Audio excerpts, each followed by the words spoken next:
이제 12장 할 차례죠. 12장은 예수님께서 마르다 마리아의 집에 가신 이야기와 또 예수님이 나귀 타고 예루살렘에 들어가시는 두 가지 이야기입니다. 향유를 예수님의 발에 붓는 이야기와 예루살렘 입성 두 가지 이야기인데 12장을 보겠습니다. 1절부터 8절까지 여기는 굉장히 중요하기 때문에 우리가 한번 같이 읽고 그렇게 하도록 하겠습니다. 1절부터 8절 함께 봉독하실까요? 6월절 엿새 전에 예수께서 베다니에 이르시니 이곳은 예수께서 죽은 자 가운데서 살리신 나사로가 있는 곳이라.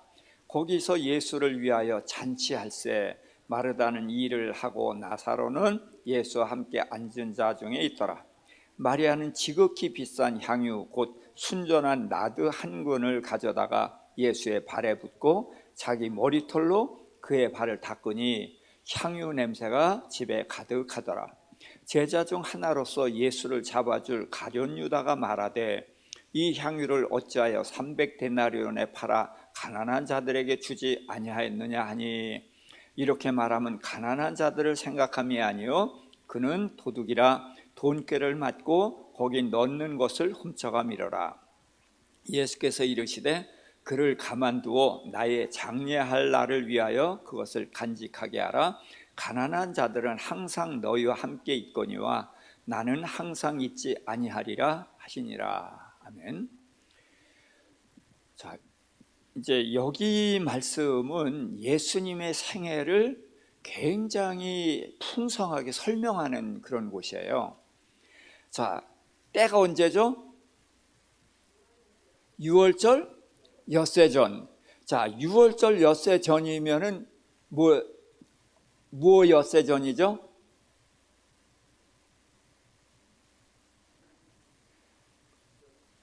예수님이 십자가에 달려 죽으시는 것이 6월절이잖아요. 그래서 예수님 무슨 양? 무슨 어린 양?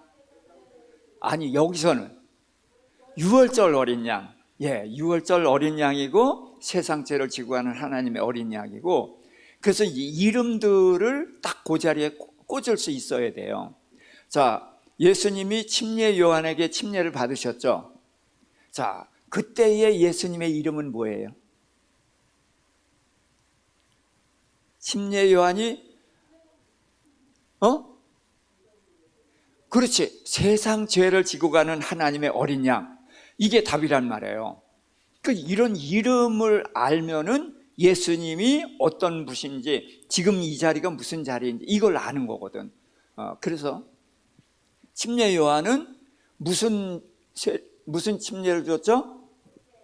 회개. 그러니까 죄를 고백하고 그럼 침례를 줘서 보냈어요. 죄가 해결됐어요, 안 됐어요? 왜 안 되죠? 죄는 뭘로 씻어요? 피로 씻어요. 생명이 죽어야 돼요. 근데 아무도 안 죽었죠. 그러니까 죄는 해결되지 않았어요. 그렇죠? 그런데 침례 줘서 보내고 침례 줘서 보냈단 말이에요. 자, 그러니까 그 사람들은 죄를 고백하고 갔으니까 그 사람들은 죄가 없다고 하겠는데, 죄가 지금 어디 있어요? 그러면 침례 요한이 가지고 있다고 볼 수가 있죠. 근데 침례 요한의 아버지가 누구예요? 제사장 사가랴. 그러니까 요한도 직분이 제사장. 제사장은 뭘 해결해요? 죄를 해결해. 그러면 백성들이 와서 죄를 고백할 때에 혼자 오지 않고 달고 오잖아요. 데리고 오잖아요. 누굴? 양을 데려오죠. 어떤 양? 흠이 없는 양. 흠이 없는 양을 데리고 와요. 그러면은 죄를 고백하면은 그 죄 고백한 사람이 어디다 안수해요? 양에게 안수해요. 그럼 고백한 죄가 양에게로 넘어가고, 양은 뭐가 없어요? 흠이 없죠. 그러니까 그 흠이 없는 것은 내게로 오고 내 죄는 일리 가는 거예요. 이게 바뀌는 거예요. 내주는 일리 가고 흠이 없는 건 내게로 오고, 그래서 양이 죽는 거거든요. 근데 침례 요한은 제사장인데 죄는 고백받고 돌려보냈으니까 죄가 해결 안 됐죠. 그러니까 누가 필요해요?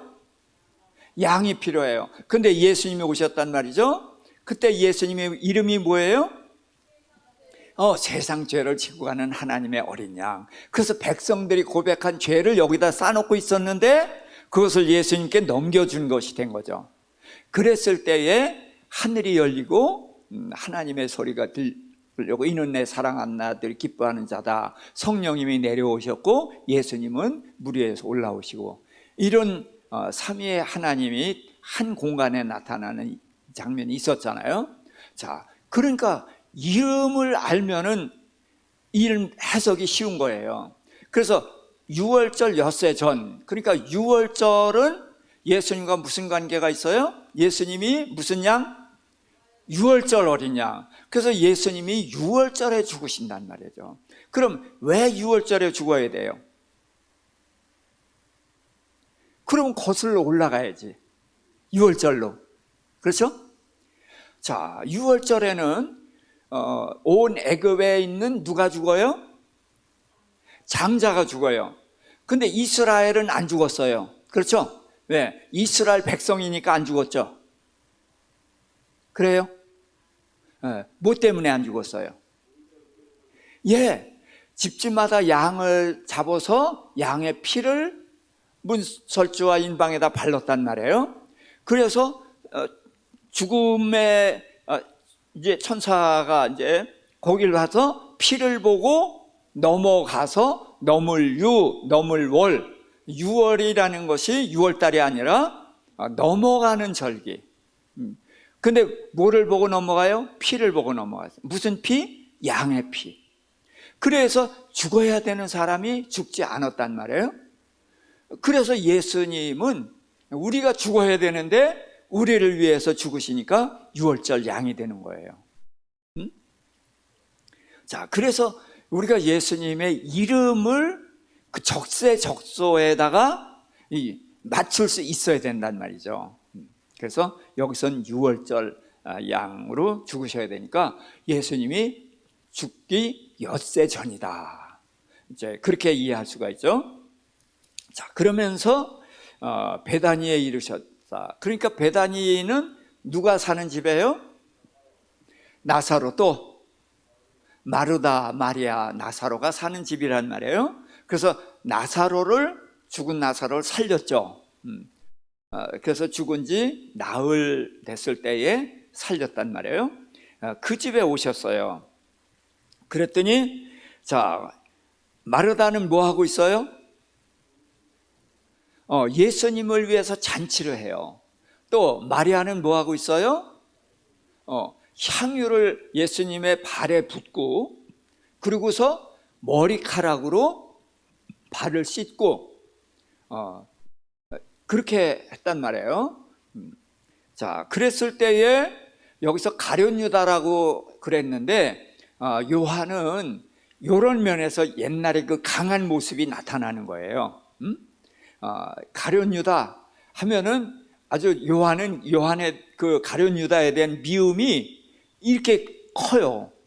그래갖고 가룟 유다가 말한 것을 이제 그가 재정을 받는데 재정에서 훔쳐갔다, 이렇게 해버려요. 그런데 다른 성경에는 가룟 유다만 책망한 게 아니라 사람들이 같이 책망을 했거든요. 그래서 이런 거를 잘 봐야 돼요. 꾸짖었어요. 그래서 가룟 유다는 이제 팔아서 가난한 사람 구제에 써야 되지 않겠느냐. 맞아요, 틀려요? 맞는 말이에요. 예수님은 먹을 것, 입을 것이 있으면 족한 줄로 여기라고 그랬단 말이에요. 그래서 복음 전하러 갈 때도 단벌 옷, 단벌 신을 가지고 가라. 그래서 지갑도 가지고 가지 말고 아무것도 가지고 가지 말라, 그랬단 말이에요. 그래서 거저 받았으니 거저 주라. 그리고 성경 전체의 흐름은 섬김이란 말이죠. 그렇죠? 그러니까 여기서 이제 300 데나리온은 데나리온이 얼마라고 그랬죠? 하루 품삯. 자, 그러니까 지금 하루 품삯 대략 얼마? 쉽게 10만 원. 그럼 300데나리움은 얼마예요? 3천만 원이에요. 예, 3천만 원을 예수님의 발에 부었어요. 그러면 다시 뭐 재활용할 수 있어요?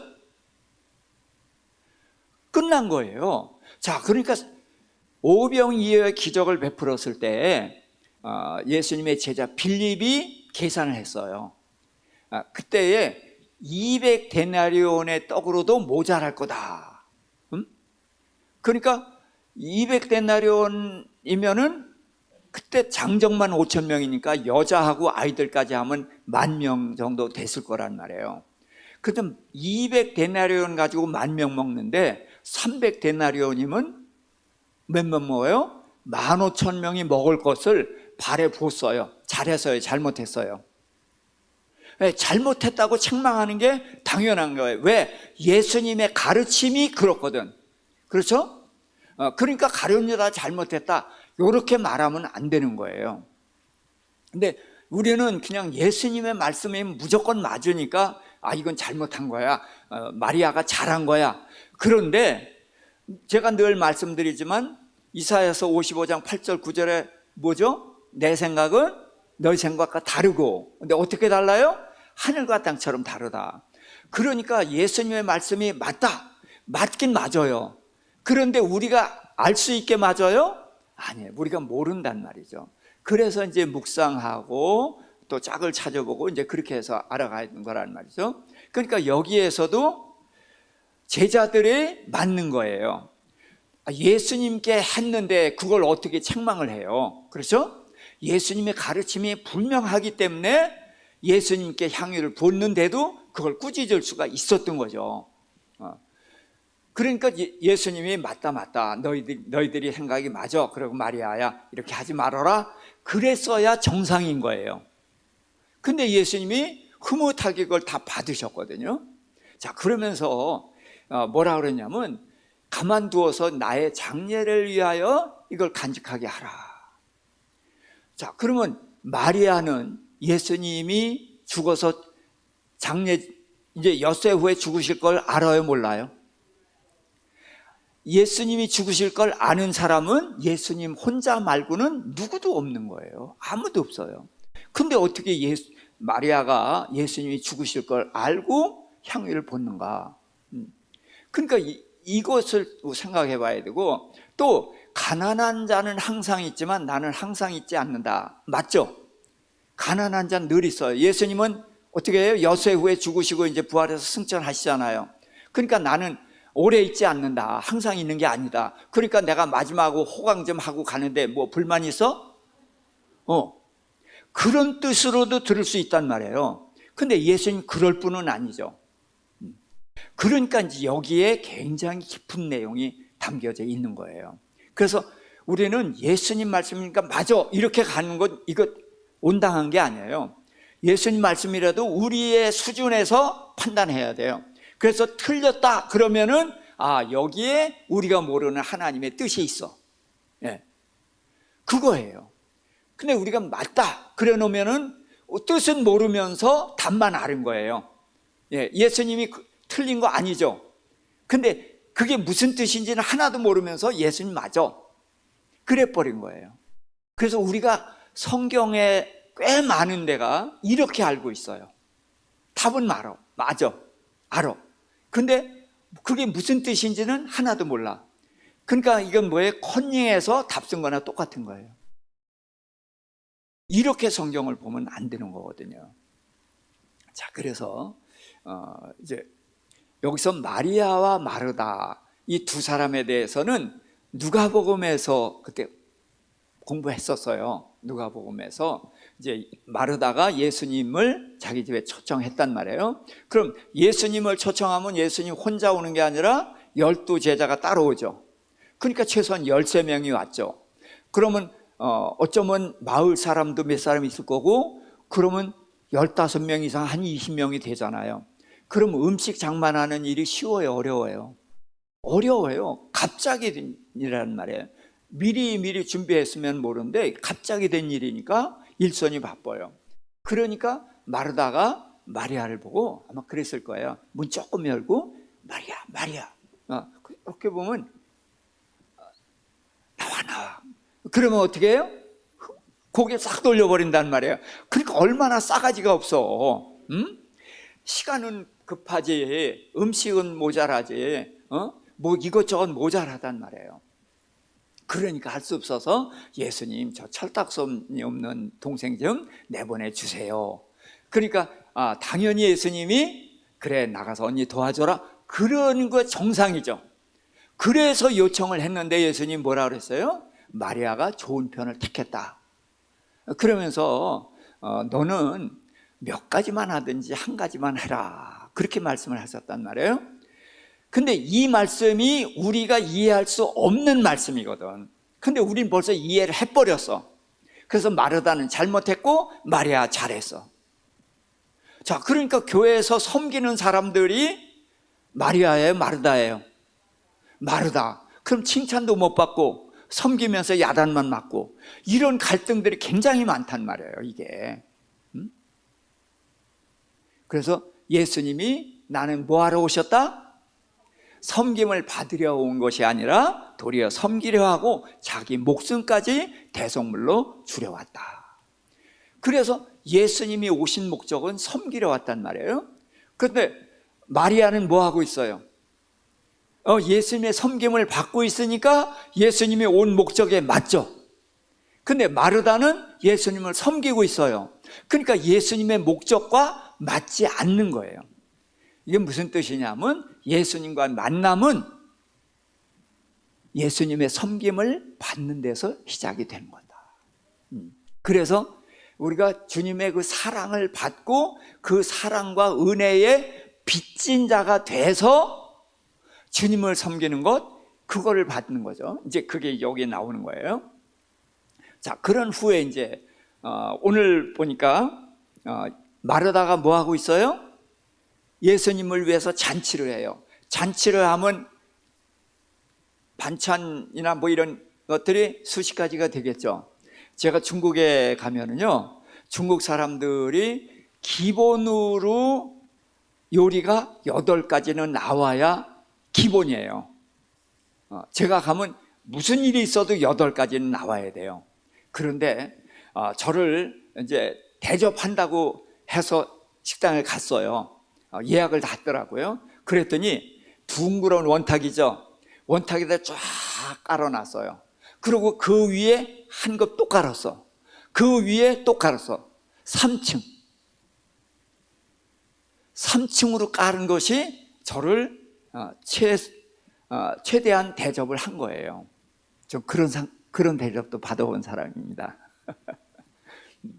자, 그러니까 마르다는 이전에도 예수님을 섬겼고 지금도 섬기는 거예요. 그런데 예수님이 전에는 몇 가지만 하든지 라면만 끓여내도 된다 그러던 예수님이 지금은 어떻게 해요?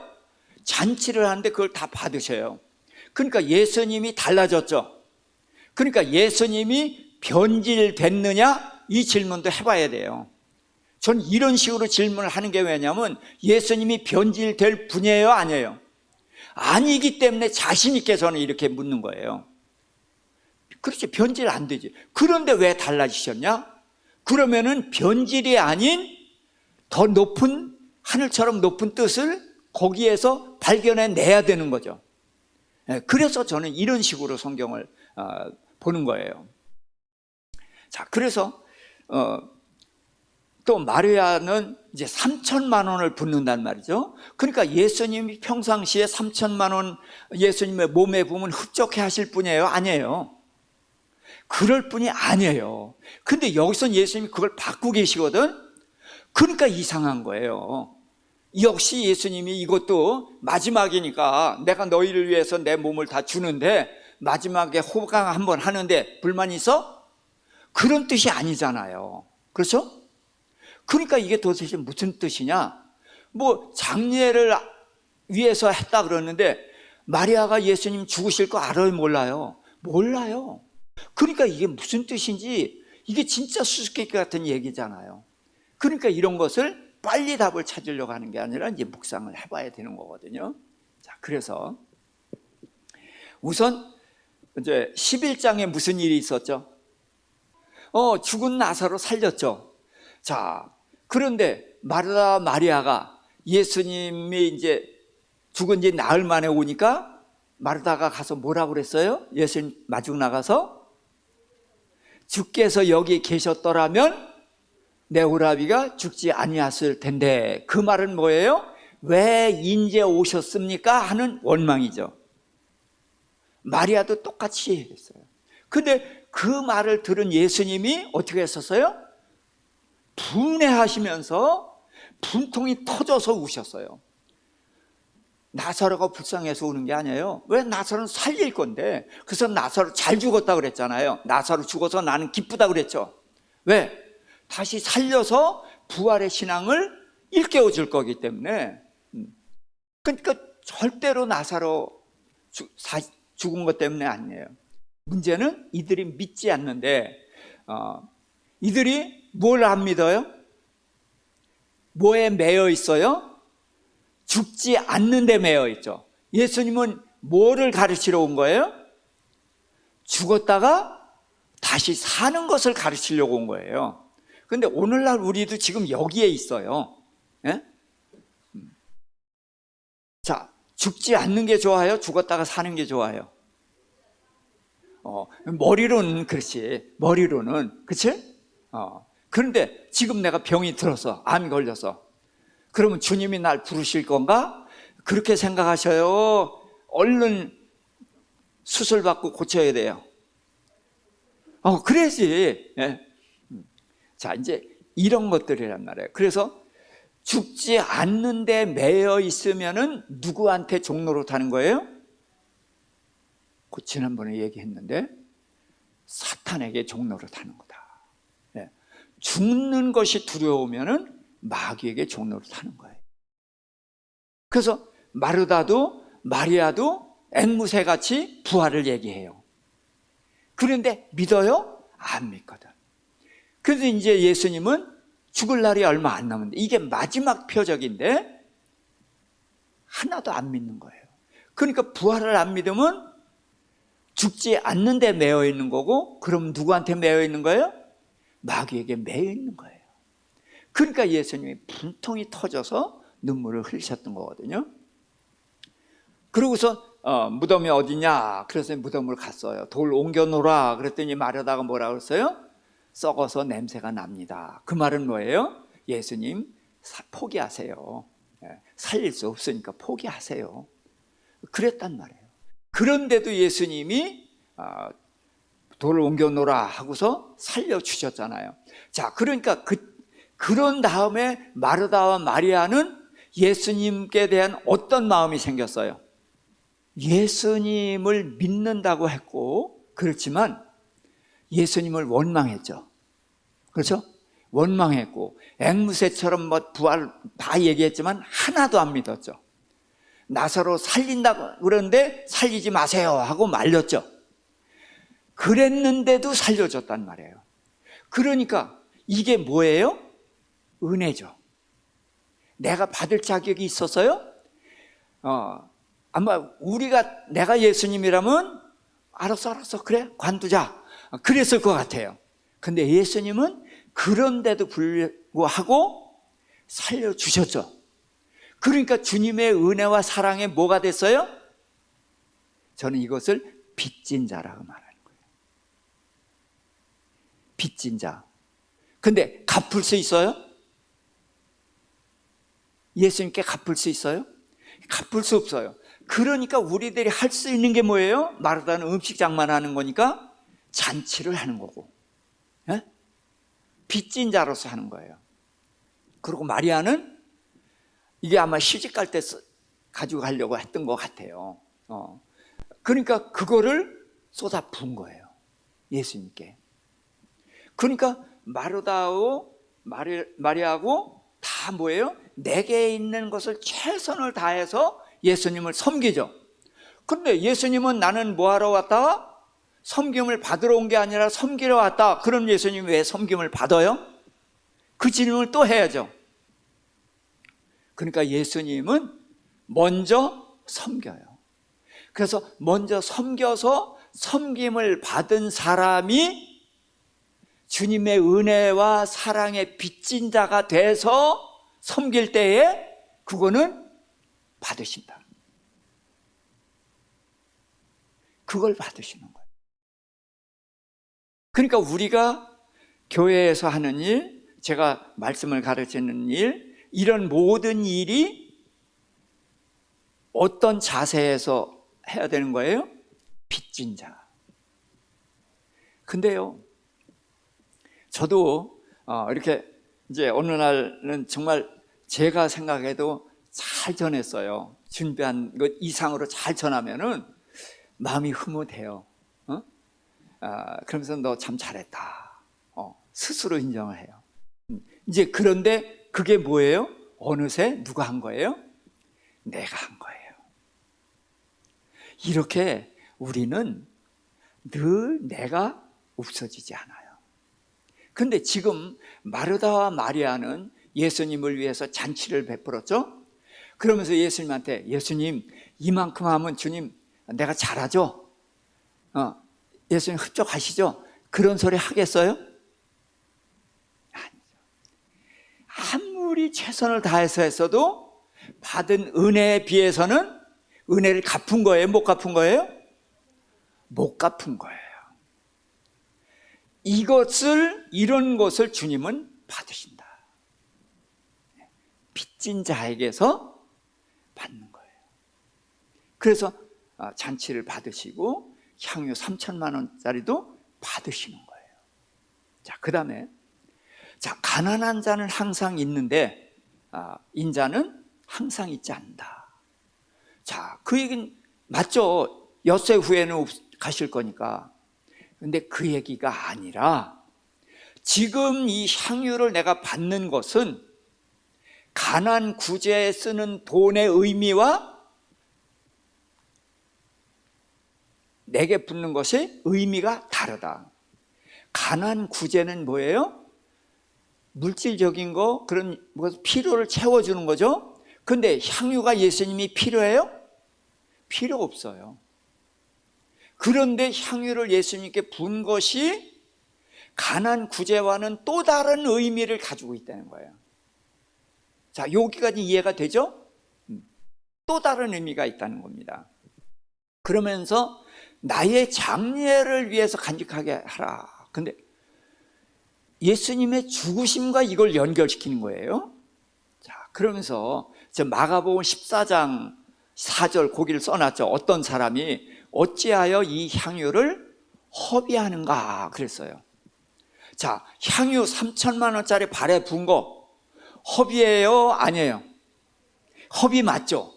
예, 이 허비라는 말을 가지고 생각을 해보자는 거예요.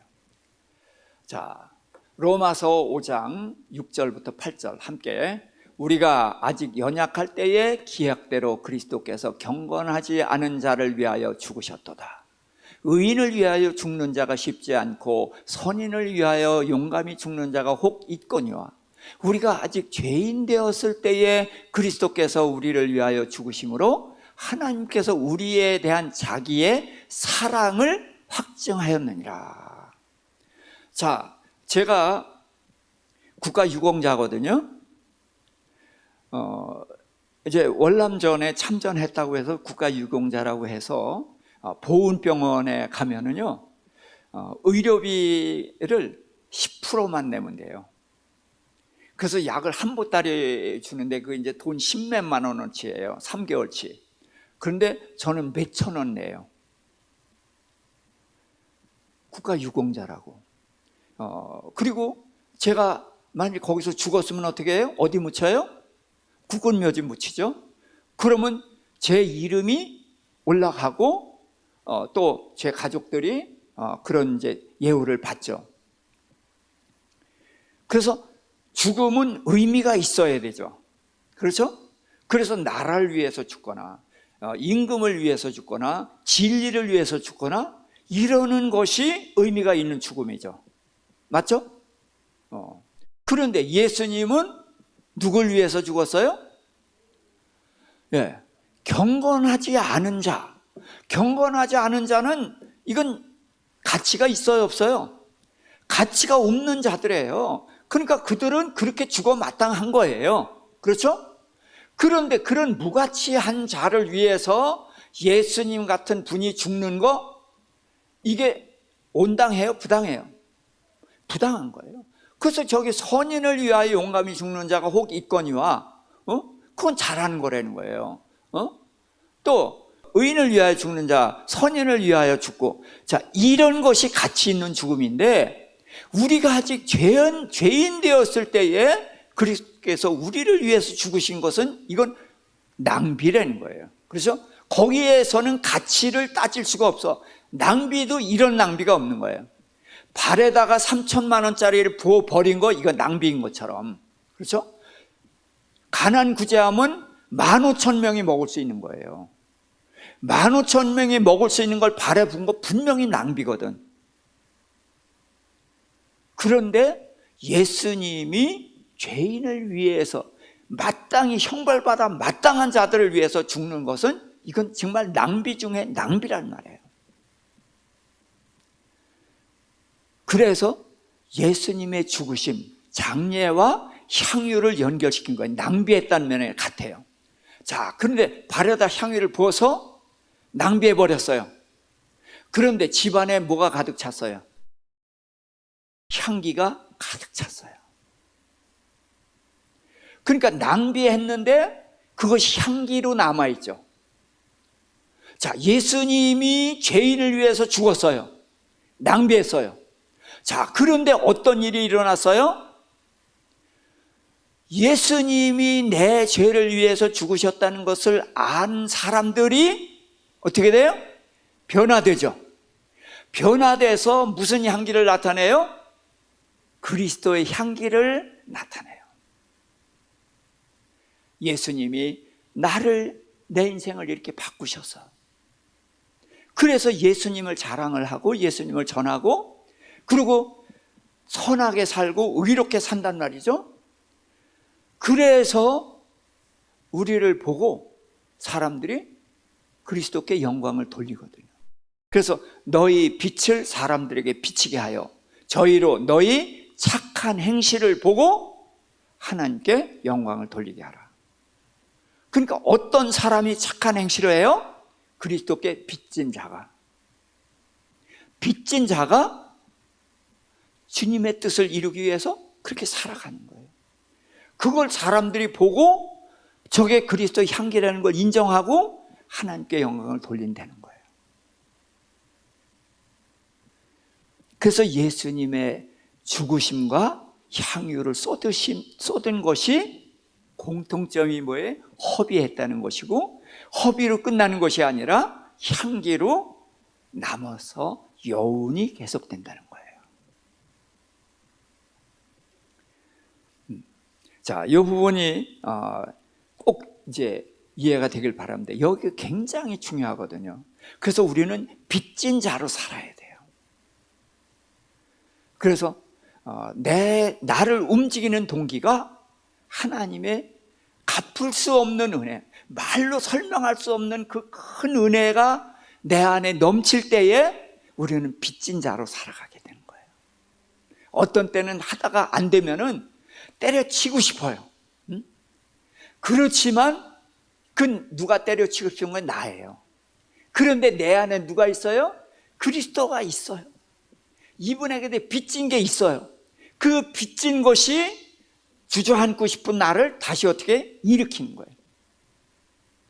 이것이 향유를 부은 것처럼 주님의 죽으심의 결과, 이렇게 이해할 수 있기를 부탁을 드립니다. 그 다음에 이제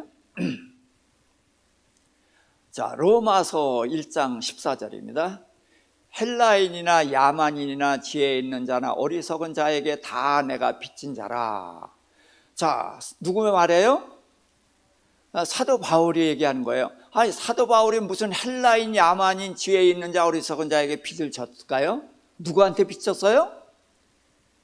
사도 바울이 누구한테 빚졌어요?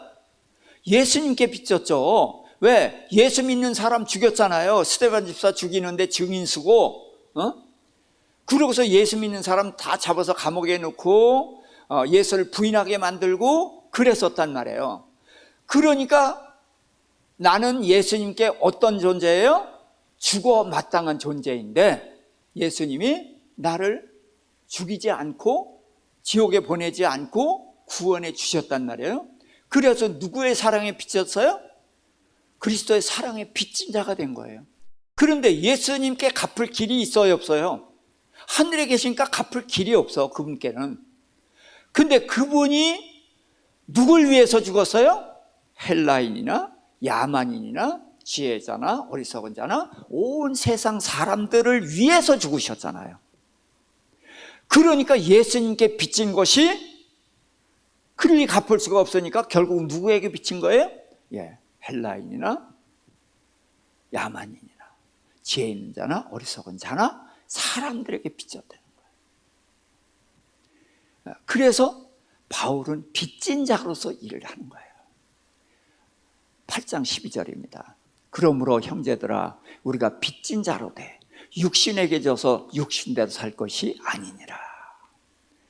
자, 이게 이제 우리의 문제입니다. 우리는 감히 뭐 헬라인, 야만인 뭐 이렇게까지는 못 하더라도 내 삶에 문제가 생기죠. 근데 내 삶에서 대부분 누가 주인 노릇해요? 내 육신이. 그렇죠? 육신의 욕구가 주인 노릇한단 말이죠. 그러니까 내가 육신에게 져서 육신대로 사는 것은 안 된다. 왜? 우리는 빚졌다. 빚졌다. 그러니까 빚 주신 분이 요구하는 게 뭐예요? 너 육신대로 살지 말고 내가 너를 위해서 죽은 것은 네 육신대로 사는 것을 위해서 죽은 것이 아니라 거듭난 생명, 그 생명을 너한테 주고 그 생명이 장성해서 천국에 오고 그 생명이 장수해서 또 나를 전하고 그것을 위해서 내가 너를 위해서 죽었잖니? 그래서 그 빚진 자가 돼서 어떻게 해요? 내가 육신대로 살고 싶은 욕구, 이게 막강하죠. 그런데 어떻게 빚진 자가 되면 내 욕구를 내려놓을 수밖에 없죠. 그래서 빚진 자이기 때문에 육신대로 살 수가 없어요.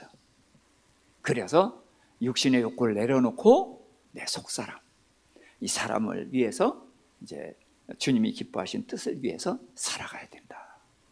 자, 15장 27절. 저희가 기뻐서 하였거니와 또한 저희는 그들에게 빚진 자니 만일 이방인들이 그들의 영적인 것을 나눠 가졌으면 육적인 것으로 그들을 섬기는 것이 마땅하니라. 자, 빚진 자라고 그랬는데 저희가 지금 누구예요? 이방인들이에요. 이방인들이 누굴 섬기냐면 예루살렘 교회를 섬기는 거예요. 왜냐하면 예루살렘 교회는 유대 사회잖아요.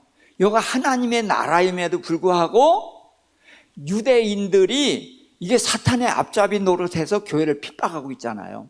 그러니까 예루살렘에 있는 교회들은 굉장한 어려움을 당하는 거예요. 더군다나 기근이 들면은 정말 어떻게 할 길이 없어요. 왜? 유대 사회에서 직장도 안 줘요. 품팔이에서 뭘 만들어도 아무도 사주지 않아. 그러니까 완전히 고립되어 있는 거예요. 그렇기 때문에 이제 바울이 이방인들에게 복음을 전하면서 예루살렘 교회를 돕자. 그래서 그들이 이제 기뻐서 했다는 거예요. 근데 왜 기뻐서 했어요? 빚진 자라는 거예요. 빚진 자다. 근데 누구한테 빚졌냐? 우선 예수 그리스도께 빚졌죠. 근데 예수 그리스도가 어디서 나왔어요? 이스라엘에서 나왔어요. 그래서 예수 그리스도로 인해서 세워진 교회가 예루살렘 교회거든. 그래서 예루살렘에서 파송해가지고 이방인들이 복음을 듣고 구원을 얻었잖아요. 그러니까 누구한테 빚진 거예요? 유대 교회에, 이스라엘 교회에 빚진 자예요.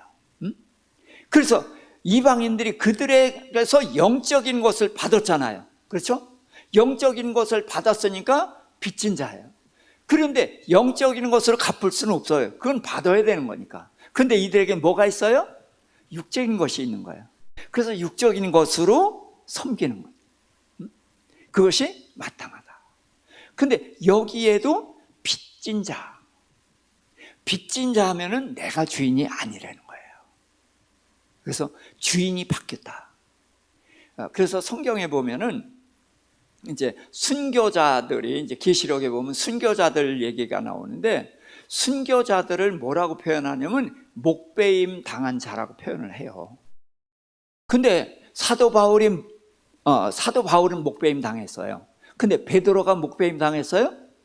아니요, 십자가에 달려 죽었어요. 안드레도 삐뚤어 이렇게 달려 죽었다고 하거든요. 스데반 집사도 돌에 맞아 죽고. 근데 순교자를 왜 목배임 당했다고 하는가? 그런데 우리에게, 자, 교회의 머리가 누구죠? 예수 그리스도가 교회의 머리예요. 그런데 지금 내 머리는 어디 있어요? 이게 지금 내 머리죠. 그런데 사실은 내가 빚진 자니까 내 머리가 누구여야 돼요? 예수님이어야 돼요. 그러니까 내게는 지금 머리가 몇 개예요? 2개예요. 그렇죠? 그런데 목배임 당했다. 순교자는 뭐예요? 머리가 어떻게 된 거예요? 2개였었는데 하나가 돼버린 거예요. 내 머리가 잘려나갔잖아요. 내 머리가 잘려나갔으니까 예수님이 내 머리가 된 거죠. 이게 순교자라는 거예요. 그래서 주인을 바꾸는 거. 내가 주인의 자리에서 내려오고 예수님이 주인의 자리가 되면은 이게 목배임 당한 자인 거예요.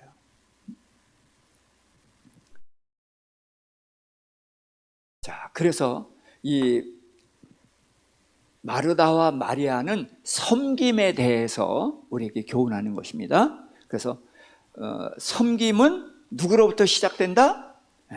그리스도로부터 시작된다. 그래서 그 섬김에 빚진 자가 돼서 주를 섬기고 다른 영혼을 섬기는 것, 이 원리를 설명해 주는 인물이 마르다와 마리아다. 그래서 모든 섬김은 빚진 자, 이거면 답이 돼버려요. 그 얘기를 마르다와 마리아를 통해서 꼭 마음에 담아두시길 부탁을 드립니다. 자, 이제 예루살렘 입성입니다. 이제 모든 복음서에 이 예루살렘 입성은 다 나오는데, 자, 여긴 그냥 제가 설명을 드릴게요. 이튿날 명절에 온 큰 무리, 호산나 이스라엘 왕이여. 그래서 이제 그 사람들이 예수를 보고서 이제 호산나 그랬어요. 호산나는 우리를 구원하소서 또는 우리를 불쌍히 여기소서, 이제 그런 뜻이거든요. 그러면서 이스라엘의 왕이여 그랬을 때 이제 우리가 다른 이름으로 뭐라고 불러요? 그리스도, 메시아라는 거예요. 네. 그러면서 왕이라고 그랬어요. 근데 예수님이 나귀를 탔는데 어떤 나귀죠? 어떤 나귀? 어린 나귀. 어린 나귀. 또 하나는 지금 말씀하신 것처럼 아무도 타보지 않은 나귀. 자, 이런 걸 알아두면은 이제 답이 그냥 나오잖아요. 그래서 어린 나귀는 겸손을 나타내는 거예요. 그래서 겸손을 나타냈을 때 예수님은 어떤 자? 그렇지. 보냄을 받은 자. 하나님은 보내신 자. 그래서 보냄을 받은 자 예수님은 누굴 나타내요? 보내신 자를 나타내죠. 이게 겸손인 거예요. 자, 그런데 예수님이 또 누굴 보내죠? 성령을 보내세요. 그래서 성령은 어떤 분? 보냄을 받은 자. 그럼 보냄을 받은 자 성령은 누굴 나타내요? 보내신 자 예수님을 나타내죠. 그래서 성령이 아니고선 예수를 그리스도라고 고백할 수가 없는 거예요. 그래서 오순절 성령이 오시니까 그때부터 교회가 시작이 되는 거거든요. 그래서 겸손은 하나님 아래 내 위치를 잡는 것, 이것이 겸손이다. 교만은 내 위에 하나님 계신 것을 잊어버리면, 하나님의 은혜를 잊어버리면 이게 교만인 거예요. 그리고 또 아무도 타보지 않은이라는 것은 왕인데 이 세상에 듣도 보도 못한 왕, 아무리 훌륭한 왕도 자기 백성의 죄를 짊어지고 죽는 왕, 그런 왕은 없잖아요. 그래서 이 세상에 듣도 보도 못한 왕의 등장을 나타내는 것이다. 자, 스가랴서 9장 9절 시작. 시온에 따라 크게 기뻐할지어다. 예루살렘에 따라 즐거이 부를지어다. 보라, 내 왕이 내게 임하시나니 그는 공의로우시며 구원을 베푸시며 겸손하여서 나귀를 타시나니 나귀의 작은 것 곧 나귀 새끼니라. 그래서 예수님은 겸손이 뭐냐? 아버지의 뜻을 이루러 오셨다는, 그게 겸손인 거예요. 그래서 우리 사람은 다른 사람 앞에 나를 낮추지만 예수님은 사람들 앞에서 자기를 낮춘 적이 한 번도 없어요. 그래서 우리의 겸손과 성경의 겸손은 다르다. 그래서 성경 겸손은 하나님과의 관계를 표현한 말이다. 이렇게 생각하시면 좋겠어요. 자, 그러면서 예루살렘을 딸더라 그러는데, 성경에서는 이 도시를 여성화해요. 그래서 여자로 표현하고 백성도 이렇게 여자로 표현하거든요. 그래서 우리는 다 남자 여자가 있지만 주님의 누구예요? 신부예요. 그래서 다 여성입니다. 여성은 받는 존재죠. 수용하는 존재고, 받아서 어떻게 해요? 또 씨를 낳잖아요. 그렇죠? 자녀를 낳고 이제 그러는 거예요. 그래서 내 왕이 임하신다. 그 공의로우시며, 그렇죠? 공의롭고, 우리가 이걸 놓치고 있어요. 공의로움을. 공의로우시며 구원을 베푸시며, 그래서 우리 구원하시기 위해 오셨다. 자, 그러면서 이제 그 뒤에 보면은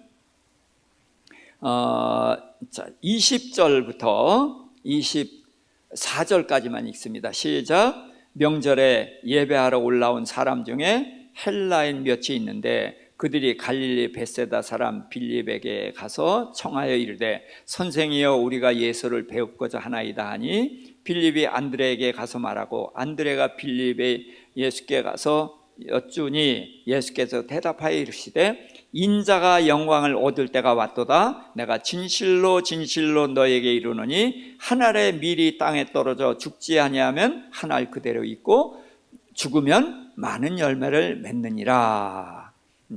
자, 그래서 헬라인을 다른 말로 뭐죠? 다른 말, 이방인. 이방인을 이렇게 생각하면 돼요. 그래서 이방인이 왔단 말이에요.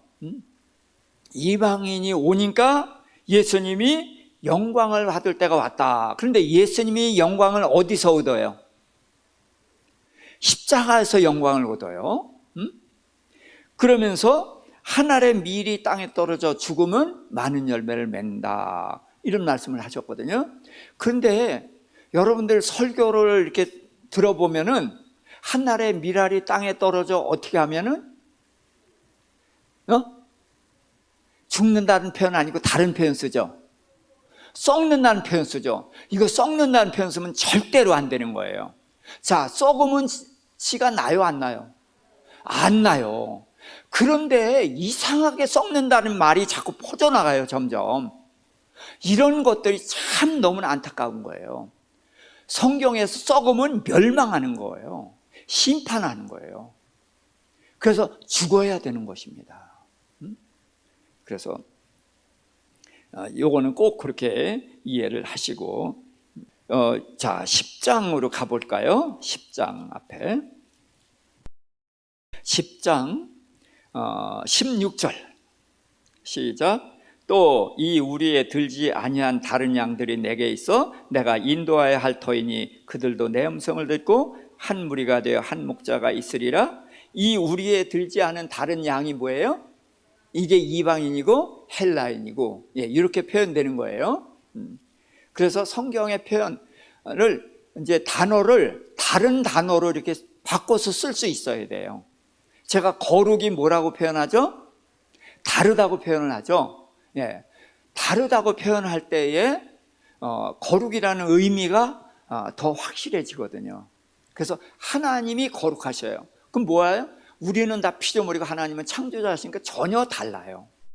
그리고 하나님이 거룩하니 너희도 거룩하라. 그러니까 우리가 죄인이었는데 하나님의 자녀가 되니까 어떻게 되는 거예요? 달라지는 거예요. 우선 신분이 달라지고 그 다음에 삶이 달라지죠. 말씀대로 달라지는 것, 이것이 거룩이라는 말이죠. 그래서 저는 이렇게 말을 다른 말로 바꿔서 할 수 있어야 된다, 그렇게 좀 부탁을 드리는 것입니다. 그러면서 이제 25절에 보니까 자기의 생명을 사랑하는 자는 잃어버릴 것이요 이 세상에서 자기의 생명을 미워하는 자는 영생하도록 보존하리라. 그러면서 자, 앞에 생명은 푸시케예요. 푸시케라고 해서 제가 전에 말씀드렸죠. 목숨, 예, 대개 목숨으로 번역을 했어요. 여기서는 이걸 생명이라고 번역을 했는데, 목숨이라고 해서 육신의 생명을 푸시케라고 하는 거예요. 그러고서 영생한다고 그러는데, 이게 이제 이 생명이 조에, 조에는 하늘로부터 온 생명. 요거 이렇게 이제 구분, 대략 보면 이제 그런 구분이 됩니다. 그러면서 사람이 나를 섬기려면은 나를 따르라. 그래서 어떻게 따라가요? 예수님이 섬긴 것처럼 우리도 섬김은 따라가는 거예요. 그렇죠? 이제 이번 주 토요일 날 권사님 이제 임직이 있는데, 자, 이 권사님이 되면은 어떤 느낌이 들어요? 한 계급 올라갔다는 느낌이 들지 않아요? 이게 계급이 올라갔다고 인식하는 것도 괜찮아요. 계급이 올라간 것만큼 어떻게 하면 돼요? 더 많이 섬기면 되는 거예요. 그런데 이게 아니라 한 계급 올라갔으니까 내가 대접받아야 되는 쪽으로 가면은 이거는 문제라는 거예요. 그래서 예수님을 섬기려면 예수님을 따라가야 되는데 어떻게 예수님처럼 섬기는 것. 그래서 빚진 자로 살아가는 것, 그것이 이제 예수님 따라가는 것이죠. 그래서 그들이 나를 섬기면, 그러니까 빚진 자가 돼서 섬기면은 내 아버지께서 그를 귀히 여기실 거다. 그러면서 예수님이 27절, 여기 좀 중요하니까요. 지금 내 마음이 괴로우니 무슨 말을 하리요? 아버지여 나를 구원하여 이 때를 면하게 하여 주옵소서. 그러나 내가 이를 위하여 이 때에 왔나이다. 자, 여기서 이 때를 면하게 해주세요라고 했을 때 우리는 어떻게 생각해요? 예수님이 십자가를 면하게 해달라고 했을 것이다 라고 생각을 해요. 그런데 그거는 절대로 아닙니다.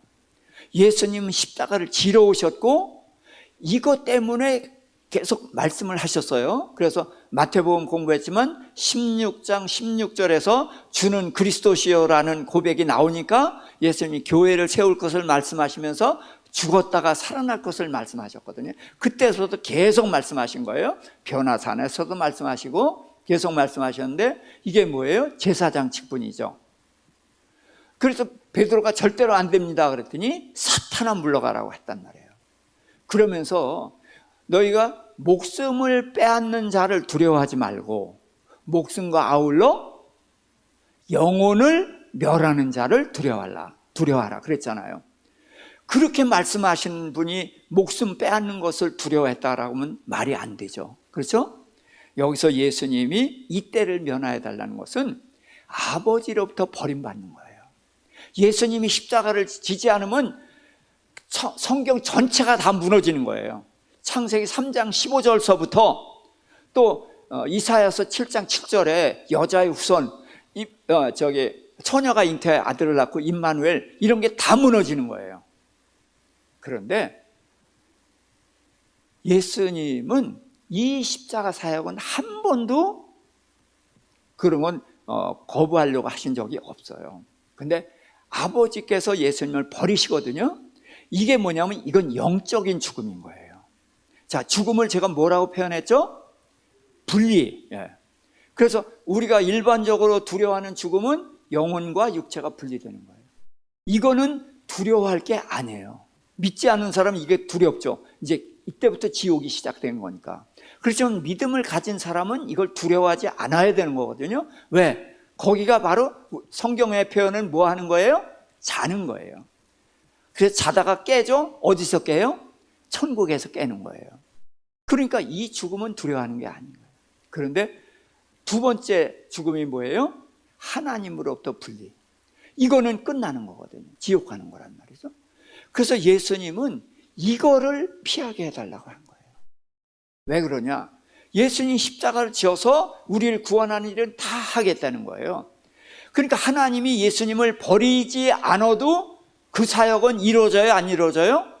그대로 이루어지는 거예요. 전혀 문제가 없어요. 그러니까 아버지, 나를 버리는 것만은 이거는 피하게 해주세요.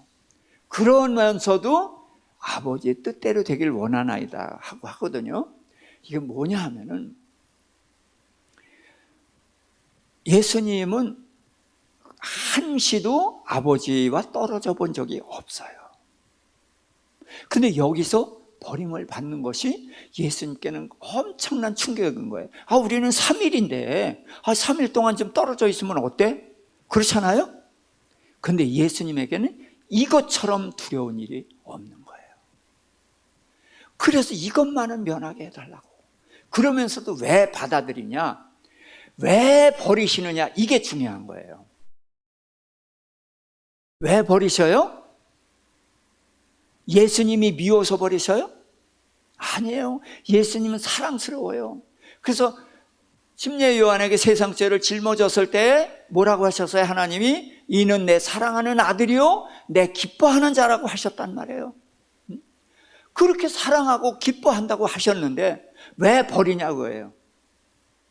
예수님이 짊어진 죄, 세상 사람들의 죄 때문에 죄를 짊어졌는데 하나님은 그 죄 때문에 아들까지도 버리시는 거예요. 그만큼 죄를 미워하시는 분이라는 거예요. 이거를 아셔야 돼요. 그러니까 우리가 죄 짓고 회개하고 죄 짓고 회개하고 그렇게 쉽게 할 수 있는 게 아니라는 거예요. 사랑하는 아들까지도 버리실 정도로 그렇게 죄를 미워하시는 분이에요. 물론 용서하시고 용서하셔요. 그렇지만 그 하나님을 생각한다면 우리는 죄 짓는 것을 아무렇지도 않게 이렇게 지을 수는 없는 것이죠. 그때 이제 28절입니다. 아버지여 아버지의 이름을 영광스럽게 하옵소서. 내가 이를 위하여서 이때 왔나이다. 그랬더니 하늘에서 소리가 나서 이르되 내가 이미 영광스럽게 하였고 또다시 영광스럽게 하리라. 이런 음성을 들려주셨단 말이에요. 그러니까 이 음성은 제자들도 들은 거예요. 그래서 무리가 천둥이 울었다고도 하고 어떤 일은 천사가 그들에게 말했다고도 했다. 그랬을 때 30절부터 32절 이 소리가 난 것은 나를 위한 것이 아니요 너희를 위한 것이니라. 이제 이 세상에 대한 심판이 이르렀으니 이 세상 임금이 쫓겨나리라. 내가 땅에서 들리면 모든 사람을 내게로 이끌겠노라 하시니. 그래서 예수님이 이제 죽으심으로 해서 이 세상 임금이 쫓겨난다는 거죠. 자, 요거를 기록한 성경이 있어요. 히브리서 2장. 히브리서 2장 14절 15절 제가 자주 인용하는 구절입니다. 함께 자녀들은 혈과 육에 속하였음에 그도 또한 같은 모양으로 혈과 육을 함께 지니심은 죽음을 통하여 죽음의 세력은 잡은 자 곧 마귀를 멸하시며 또 죽기를 무서워함으로 한평생 매여 종로로 타는 모든 자들을 놓아주려 하심이니. 그래서 예수님이 육신, 혈과 육을 지니고 이 세상에 오신 것은 뭐 하기 위해서예요? 죽기 위해서인 거예요. 근데 예수님이 죽으실 때에 무슨 일을 하셨어요? 사망 권세 쥐고 있는 마귀를 멸하셨다는 거예요. 그래서 우리 사람들이 죽기를 무서워하게 되면 누구의 종로로 탄다고요? 제가 아까 말씀드렸지만 마귀의 종로로 탄단 말이에요. 그래서 죽기를 무서워하면서 마귀의 종로로 했던 우리들을 이제는 죽기를 무서워하지 않게 되면 마귀가 하나도 무섭지 않은 거죠. 바로 그 얘기예요. 그래서 내가 땅에 들리면은 이 세상에 대한 심판, 세상 임금이 쫓겨난다. 그래서 사망 권세를 가지고 있었는데 우리가 다 죄인이잖아요. 그래서 모든 사람이 그 사망 권세 아래 다 들어가는 거예요. 그래서 사탄 아래 들어가는 거예요. 그런데 예수님이 죄가 없이 들어왔단 말이에요. 그러니까 죄 삭슨 사망이니까 예수님 죄가 없이 들어왔으니까 이 권세가 묶어놓을 수 있어요, 없어요? 없으니까 뚫고 나왔어요. 그래서 이게 이제 구멍이 뚫리니까 머리가 깨지는 거예요. 권세가 깨진 거예요. 근데 문제는 예수님 하나만 뚫고 나와도 문제인데 예수를 믿은 우리의 죄인들이 다 붙어서 예수님께 붙어 있으니까 같이 뚫고 나온단 말이에요. 그래서 마귀의 머리를 깨트린 거다. 사망 권세를 멸한 거다. 세상 임금이 쫓겨났다. 이런 표현을 쓰는 것입니다. 자, 그랬더니 이제 34절에 이제 유대인들이 이렇게 물어요. 우리가 율법에서 그리스도가 영원히 계신다함을 들었거늘 너는 어찌하여 인자가 들려야 하리라 하느냐? 이 인자는 누구냐? 제가 늘 말씀드리지만 유대인들이 그리스도로 예수를 믿기가 어려운 게 바로 이 점인 거예요. 그래서 메시아는 오셔서 자기 백성을 구원하고 영원히 다스린다고 바로 돼 있거든요.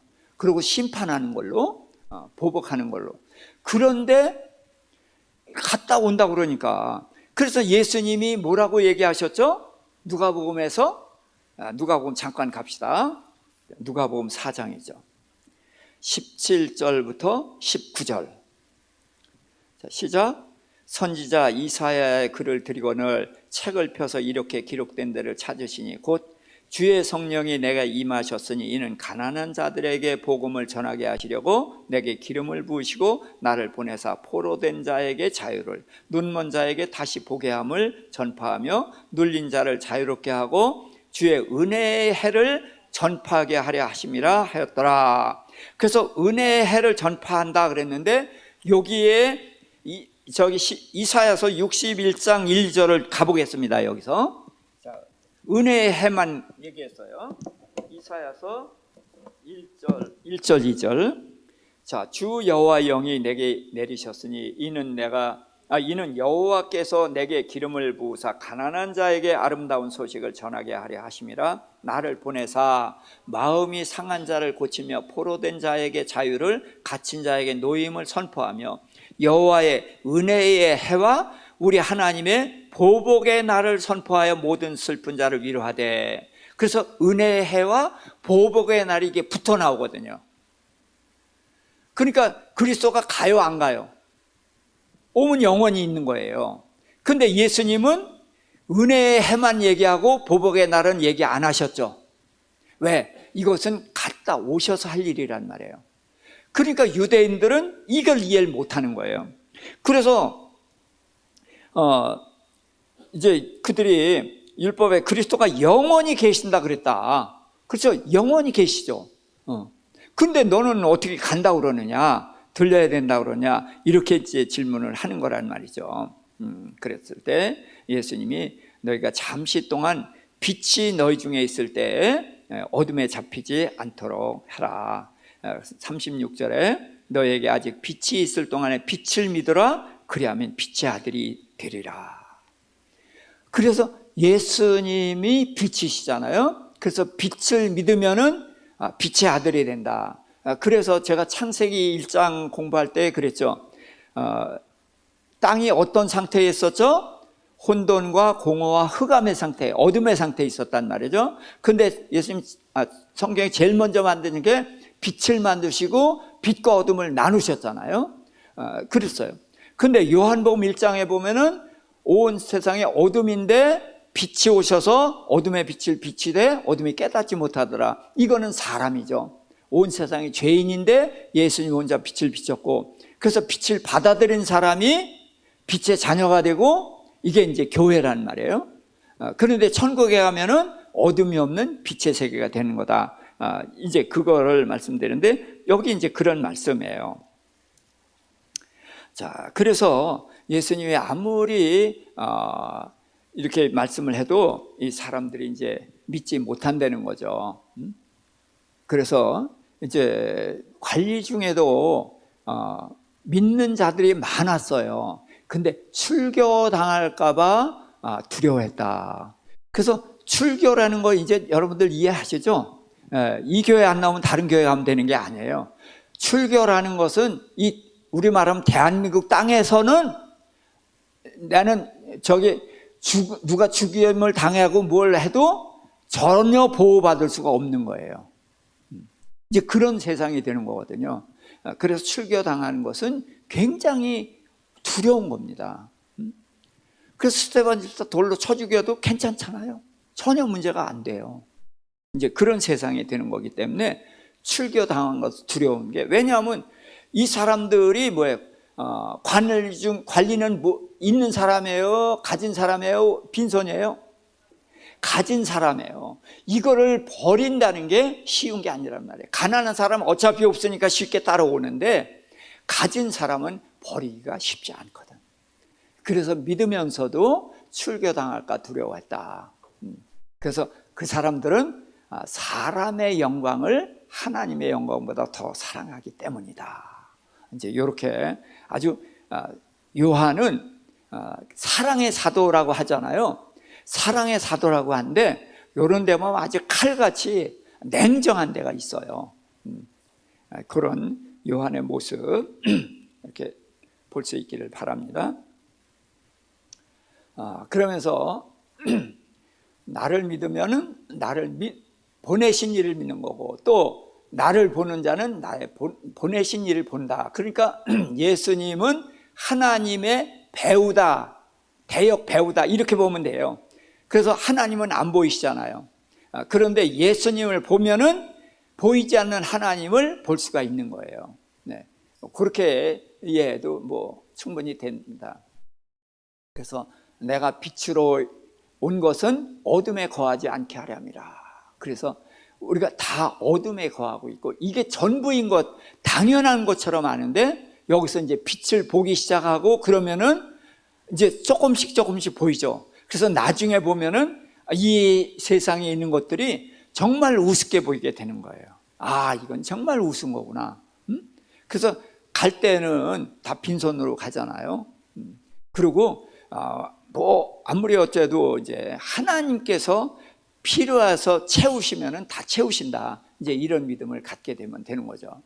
그래서 나는 심판하러 온 것이 아니라 구원하러 왔다. 그런데 문제는 내가 한 말이 마지막 날에 심판한다. 그래서 예수님은 구원하러 오셨어요. 그런데 구원의 메시지는 구원만 말하는 것이 아니에요. 믿고 영접하면 어떻게 해요? 구원받아요. 그러나 거부하면은 심판받는 근거가 되는 거거든요. 그래서 예수님이 하신 말씀이 이제 말씀을 내려놓고 예수님 가셨어요. 그런데 이 말씀을 받아들인 사람은 구원받고 구원받는데 끝까지 이 말씀을 거부한 사람은 이 말씀이 거부한 자에 대한 심판을 말했기 때문에 그 말씀이 심판을 하게 된다. 그렇게 말씀을 하는 거죠. 그래서 내 말은 나를 보내신 아버지께서 친히 명령하신다. 그래서 그의 명령이 영생이다. 그래서 말씀이 영생이다. 이렇게 우리가 이해를 할 수 있기를 바랍니다. 자, 13장은 이게 내용이 그다지 많지 않기 때문에 이어서 설명을 좀 드리도록 하겠습니다. 13장은 우선 세 종례예요. 자, 예수님은 새 술은 새 부대라는 말씀하셨죠. 그래서 구약 성경은 대부분 형식으로 돼 있다. 제가 그랬죠? 형식으로 돼 있는데 유대인들은 형식을 그대로 지키는 거예요. 근데 그거는 의미가 없는 거예요. 형식을 그대로 지키는 것이 아니라 예수님이 오셔서는 형식을 깨거든요. 형식을 깨고 그 내용을 주신 거예요. 그래서 모세는 율법을 줬고 예수님은 진리와 은혜를 주셨거든요. 그럼 진리와 율법이 뭐냐? 같은 거예요. 근데 율법은 포장 속에 들어있는 것이고 예수님은 포장을 벗겨내고 알맹이를 드러낸 게 이게 진리다. 이렇게 이해하시면 되는 거예요. 그런데 율법은 내가 행해야 되는 것이고 여기서는 은혜로 하나님의 행해야만 하나님의 자녀가 되거든요. 그래서 너희가 내 말을 지키면 내 백성이 되고 나는 너희 하나님이 되리라. 이 말씀이 계속 나와요. 성경에 보면. 그래서 미래형이에요. 너희는 내 백성이 되고 나는 너희 하나님이 되리라. 그럼 현재는 백성이에요? 아니에요? 아니에요. 하나님이에요? 아니에요? 아니라는 거예요. 그래서 지켜야 되는데 우리는 지키기 전에 은혜로 하나님의 자녀가 됐죠. 그래서 하나님의 자녀가 된 다음에 우리로 하여금 사랑의 빚진 자가 돼서 그 살아가게 하는 거예요. 그게 자녀로 살아가는 것입니다. 그런데 우린 또 고아처럼 버려두지 아니하시고 누굴 보내셨어요? 성령을 보내셨어요. 그래서 우리 혼자 힘으로 안 돼. 그럴 때 무릎 꿇고 기도하고 성령의 도우심을 받고 그러면은 못하던 것을 하게 된단 말이에요. 그래서 이제 요런 구분을 좀 해주시면 되겠고요. 자, 그런데 예수님이 다 깬 것이 아니라 세 가지를 정해 주셨죠. 그래서 세 부대에 새 술을 담으셨어요. 그래서 세 가지 새 부대가 뭐죠? 네? 제일 먼저 침례. 침례가 제일 먼저죠. 네? 거기서부터 시작이 되니까 침례. 그 다음에 지금 여기 얘기한 세종례. 그 다음에는 성만찬식. 이 세 가지를 꼭 기억을 해야 됩니다. 근데 대개 세종례를 안 하는데 이 세종례는 참 중요한 거예요. 예수님이 오로지 셋밖에 안 남기셨잖아요. 그래서 오늘은 이 세종례에 대해서 좀 생각해 보도록 하겠어요. 그래서 예수님이 이제 4절부터 읽습니다. 저녁 잡수시던 자리에서 일어나 겉옷을 벗고 수건을 가져다가 허리에 두르시고 이에 대야에 물을 떠서 제자들의 발을 씻으시고 그 두르신 수건으로 닦기를 시작하여 시몬 베드로에게 이르시니 베드로가 이르되 주여 주께서 내 발을 씻으시나이까? 예수께서 대답하여 이르되 내가 하는 것을 내가 지금은 알지 못하나 이후에는 알리라. 여기까지만 봅시다. 그래서 예수님이 겉옷을 벗으시고 허리에 이제 수건을 두르시고서 제자들 발을 씻기는 거예요. 자, 그런데 예수님께 발을 씻기는 제자들의 마음이 어떨까요? 편할까요? 불편할까요?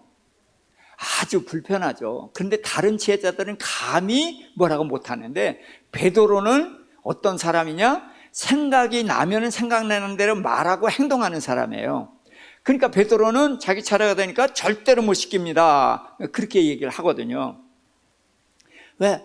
그렇잖아요. 스승이 이제 주인인데 그러면은 제자들이 발을 씻겨야 되니 거꾸로 되니까 이건 안 된다라고 하는 거죠. 그랬을 때 내가 하는 것을 지금은 내가 알지 못하나 이후에는 알리라. 그래서 성경에는 제자들에게 예수님 몇 번 말씀하셨는데 지금은 알지 못하나 이후에는 알리라. 지금은 오지 못하나 이후에는 오리라. 이런 말씀을 하셔요. 왜 그러냐? 지금은 누가 안 계실 때예요? 네, 성령이 안 계실 때니까 들어도 그게 무슨 소리인지 몰라. 외국어 알아들은 거랑 똑같은 거예요.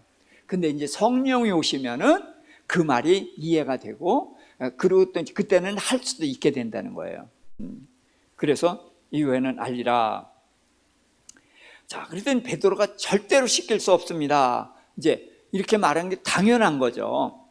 그랬더니 예수님이 내가 너를 씻기지 아니하면은 내가 나와 상관이 없느니라. 자, 그랬더니 베드로가 뭐라 그래요? 주여 내 발뿐 아니라 손과 머리도 씻겨 주시옵소서. 자, 이렇게 얘기하는 거예요. 그러니까 베드로는 그냥 즉흥적이에요. 즉흥적이고 근데 머리 굴리거나 이런 건 아닙니다. 그냥 생각나는 대로 말도 하고 행동도 하는 그런 사람인 거예요. 그랬더니 예수님이 10절입니다. 예수께서 이르시되 이미 목욕한 자는 발밖에 씻을 필요가 없느니라. 온몸이 깨끗하니라. 너희가 깨끗하나 다는 아니니라 하시니. 자, 그래서 목욕했다는 거예요. 자, 목욕한 게 뭐죠? 여기서 저기 형식으로 말하면, 의식으로 말하면 뭐 한 거예요? 침례 받은 거예요. 침례 받은 게 뭐죠? 물속에 집어넣죠. 집어넣은 게 뭐 하는 거예요? 누가 죽은 거예요? 내가, 어떤 내가? 어떤 내가?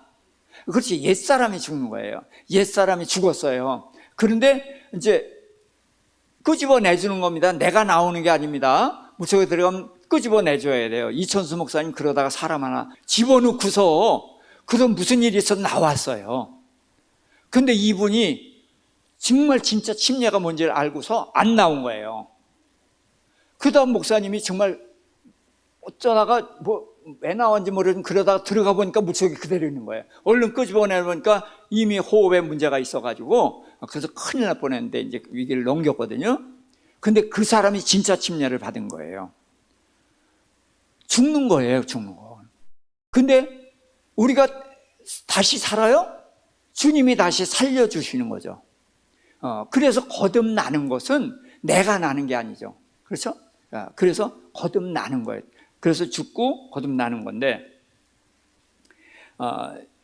그래서 지금 목욕했다는 것은 바로 그걸 얘기한 거예요. 이제 죄를 씻음 받은 거거든요. 죄 씻음 받았다. 그런데 자, 우리가 죄 씻음 받고 하나님의 자녀가 됐지만 더럽혀져요, 안 더럽혀져요? 더럽혀져요. 근데 제일 먼저 더럽혀지는 게 뭐예요? 우리가 움직이다 보면 발이 더럽혀지죠. 지금 구두를 신으니까 별로 안 더럽혀지지만 옛날에 다 샌들 신고 다니니까 발이 제일 먼저 더럽혀진단 말이죠. 그런 것처럼 우리는 삶을 살아가는 동안에 더럽혀진다는 거예요. 그것을 씻는데, 이것이 이제 성소에서는 어떻게 봐야 되나? 자, 제일 먼저 자, 문이 어느 쪽에 있죠? 성소의 문. 동서남북 어느 쪽? 네, 동쪽. 언제든 동쪽이에요. 그 동쪽 문으로 들어가면 뭐가 있어요? 무슨 단? 번제단이 있어요. 번제단에서 이게 이제 침례 받는 거예요. 네, 죄를 사함을 받고 거듭나는 거예요. 여기서. 그 다음에 뭐가 있어요? 네, 물두멍이 있어요. 그래서 물두멍에서는 거기서 이제 제사를 지내면서 씻는 거예요. 그러니까 우리가 살아가면서 죄를 씻는 거거든요. 그래서 여기서 씻지 않으면 죽어요. 그래서 여기 물두멍에서 씻는 것을 지금 예수님이 요걸 말씀을 하신 거예요, 요게. 근데 여기에는 이제 그 의미와 또 하나의 의미가 있는데, 그래서 우리가 살아가다 보면 이제 죄를 짓는단 말이죠. 그래서 회개하고 죄를 씻어야 돼요. 그런데 문제는 이게 뒤에서 뭐라 하냐면, 자, 12절에 자, 그들의 발을 씻으신 후에 옷을 입으시고 다시 앉아 그들에게 이르시되 내가 너희에게 행한 것을 너희가 아느냐? 너희가 나를 선생이라 또는 주라 하니 너희 말이 옳도다. 내가 그러하다. 내가 주와 또는 선생이 되어 너희 발을 씻었으니 너희도 서로 발을 씻어주는 것이 옳으니라. 내가 너희에게 행한 것 같이 너희도 행하게 하려고 본을 보였노라. 그래서 서로 씻어주라고 한 거거든요. 그러니까 서로 씻어주라고 한 것은 뭐예요? 서로 용서하는 것을 말하는 거예요. 그래서 서로 용서하는 것이고 서로 섬기는 것이고, 이건 이제 그렇게 보면 좋겠어요. 그래서 예수님이 본을 보인 것 같이. 근데 자, 예수님이 제자들 발을 씻을 때 겉옷을 벗고 씻으셨죠. 그러면 12명의 발을 다 씻었으니까 덥겠어요? 어떻겠어요? 지금 제가 여기서 말씀 전하는데도 이제 더운데 제자들 발 씻기니까 덥죠. 그런데 옷을 입으셔요. 그렇죠? 옷을 입으셨죠? 12절에. 왜 입으셔요? 제자들에게 예절을 갖추시는 거예요. 덥더라도 제자들에게 지금 말씀을 전하거든요. 그러니까 겉옷을 입으시고 그래서 말씀을 전하셔요. 자, 그러니까 이거를 알면은 예수 이제 디베라 바닷가에서 오른편에 그물을 던졌을 때 이제 고기 잡았잖아요. 그때에 주님이시다 그랬더니 베드로가 어떻게 했어요? 뛰어내려서 수영을 했는데 어떻게 하고 수영했어요? 겉옷을 벗고 있다가 입고 수영을 했거든요. 그럼 여기서 답이 나오죠. 주님 만나야 된단 말이에요. 그럼 수영하려면 벗어야 돼. 근데 나가서 주님을 만나야 되니까 겉옷을 입고 나가거든. 그래서 이런 것을 이제 이런 데서 이렇게 보면은 연결이 다 되는 거예요. 그래서 본을 보였다. 자, 16절입니다. 종이 주인보다 크지 못하고 보냄을 받은 자가 보낸 자보다 크지 못하니 너희가 이것을 알고 행하면 복이 있으리라. 그래서 우리는 주님을 따라가지만 주님 이상을 할 수는 없죠. 그렇다고 우린 주님보다 못하니까 뭐 지금 이래도 돼. 그거는 안 되는 거예요. 그러면서 알고 행하면 복이 있으리라. 그래서 우리는 주님이 하신 것을 따라가야 되는 거예요. 그러면서 이제 성경 이야기를 하죠. 내가 말하는 것은 이제 내가 택한 자들이 누구인지 알미라. 그러면서 내 떡을 먹는 자가 내가 발꿈치를 들었다 한 성경을 응하게 하려 한 것이라. 그래서 이게 시편 41편 9절에 있는 말씀인데, 같이 떡을 먹는 사람이 내게 발꿈치를 들었다는 것은 이제 배반한 것을 말하는 거거든요. 이것은 이제 다윗이 이제 골리앗을 물리치고 왕에게 인정받고 그럴 때잖아요. 그럴 때에 한참 높아졌을 땐 다 친했었단 말이에요.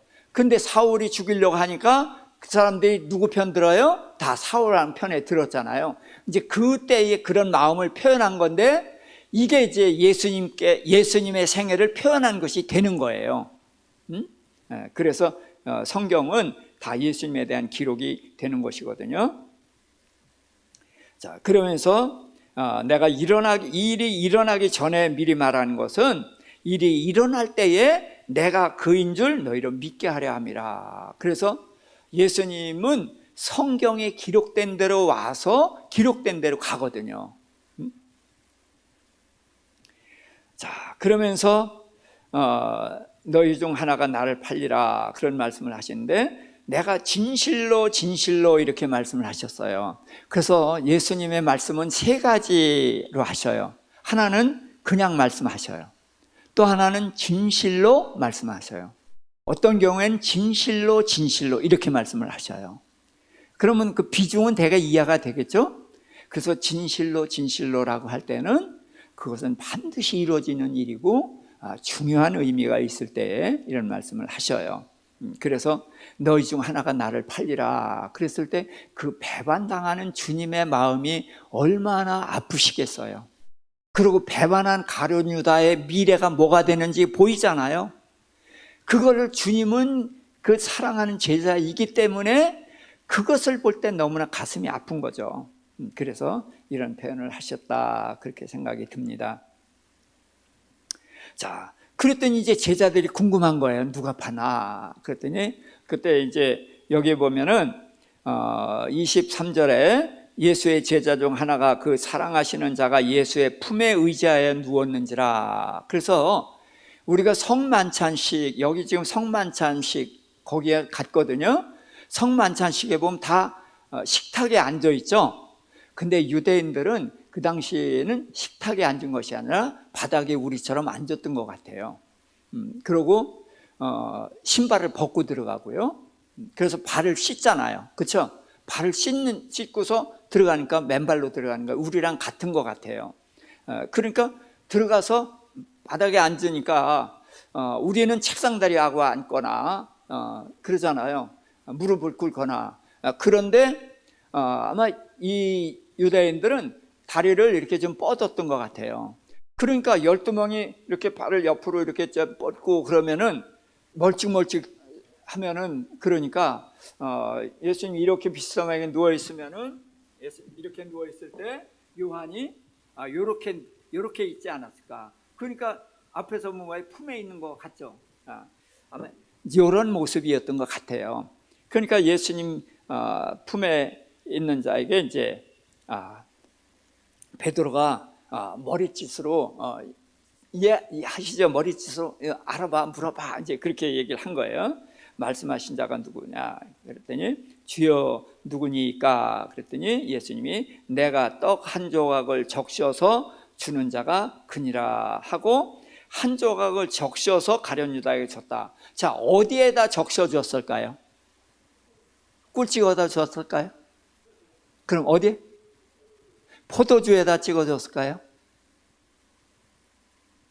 글쎄, 이건 모르겠는데